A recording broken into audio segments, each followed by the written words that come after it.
Donc, nous avons rencontré Joseph, un patient qui est gêné par sa voix au travail. On l'écoute. Vous allez me dire si vous avez l'impression que l'intention qui était la vôtre ressort bien. Joseph a suivi des séances d'orthophonie pendant 1 an. Avec Johanna Révis, il a beaucoup travaillé la prosodie, c'est-à-dire l'intonation, le rythme, la mélodie de sa voix. J'avais l'impression que cette voix ne portait pas. Et dans mon travail, essentiellement, j'ai besoin d'organiser et d'intervenir dans des réunions. Et cette voix me posait des problèmes.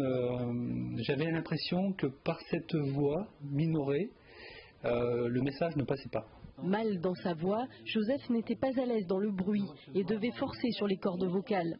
Il avait mal au niveau de la gorge. Je n'ai pas dit que tu avais volé l'argent. Plusieurs séries d'exercices comme celui-là lui ont permis de reprendre confiance dans sa voix. Je pense que 80% du travail est basé sur la prise de conscience du patient. C'est-à-dire que souvent, on n'est jamais spectateur de soi-même et on ne se rend pas compte de ce qu'on donne quand on est en train de parler à quelqu'un d'autre. Et alors, il y a tout un tas d'imagination qu'on peut développer par rapport à ça, se sentir en général, la plupart du temps, moins bon que ce qu'on est en réalité.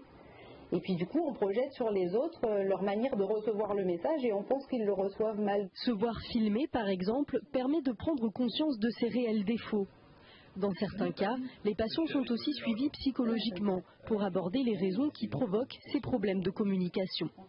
Aujourd'hui, Joseph se sent mieux dans sa voix. Aujourd'hui, j'arrive à mieux placer ma voix, j'arrive à la faire moduler et il y a une amélioration dans cette voie-là. Je me sens aussi plus à l'aise quand je parle en réunion aussi.